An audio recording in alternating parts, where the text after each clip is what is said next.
Kalau orang sengaja tidak sholat, dia harus bertobat. Kalau dia sadar, dia bertobat. Tetapi sholat itu, sholat wajib, itu tidak ada qada'nya dan tidak ada fidyahnya. Di dalam kitab Fathul Mu'in ya, itu jelaskan, inna sholata lam tuqta wa lam tufda. Sholat itu tidak ada qada'nya, tidak ada fidyahnya. Beda dengan puasa, beda dengan yang lain. Kalau seseorang meninggalkan sholat secara sengaja, maka dia harus bertobat. Kifaratnya bertobat kepada Allah dan mengisi dengan amal soleh yang lain. Dengan sholat sunat, dengan infak sedekah, dan dia bertobat. Tidak akan mengulangi lagi perbuatannya yang maksiat kepada Allah, meninggalkan sholat. Ya, jadi tidak ada qada. Karena apa? Karena sholat itu ibadah yang harus dilaksanakan dalam kondisi apapun. Dalam kondisi apapun. Ya, dalam keadaan sakit, kerjakan sholat. Tidak di rumah sakit, makanya di rumah sakit itu jangan dibiarkan orang-orang yang sakit tidak sholat. Karena walaupun sakit tetap punya kewajiban sholat. Kalau tidak bisa berdiri, ya duduk. Kalau tidak bisa duduk, ya terlentang sesuai dengan kemampuan.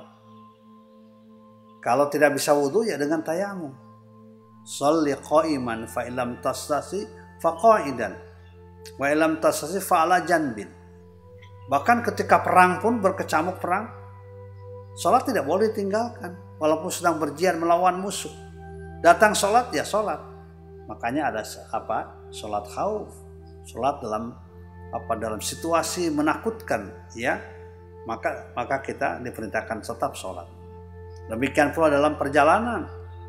Dalam perjalanan, ya, kita pergi sekarang ke Bandung, misalnya ke Surabaya, ya sholat jangan ditinggalkan, jangan diqadha nanti, jangan.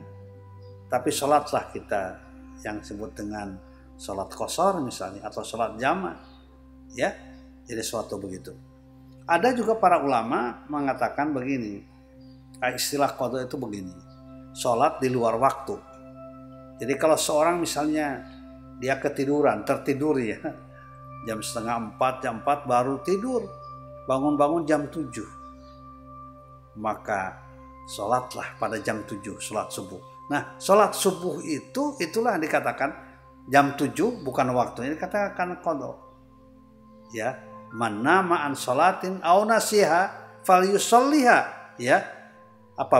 Siapa orang yang tertidur sehingga meninggalkan sholat, atau dia lupa tidak sholat, ya, terhadap sholatnya, ya, dia lupa, baru sadar setelah lewat, maka sholatlah. Falyusalliha idza dzakaraha, ya, salatlah ketika dia ingat, ya. Jadi jam 7 sholatlah, sholat subuh. Nah, jadi oleh karena itu sekali lagi kita semuanya harus betul-betul memperhatikan sholat, jangan sampai meninggalkan sholat. Karena al-farqu bainal mu'min wal kafir as-sholat. Yang memisahkan antara pribadi mukmin, pribadi kafir adalah sholat. Ya, kalau dia sholat, dia menjadi mukmin, ingin menjadi kelompok muslim. Kalau dia tidak sholat, berarti memang dia tidak sayang pada dirinya, pada keimanan dan keislaman. Gitu.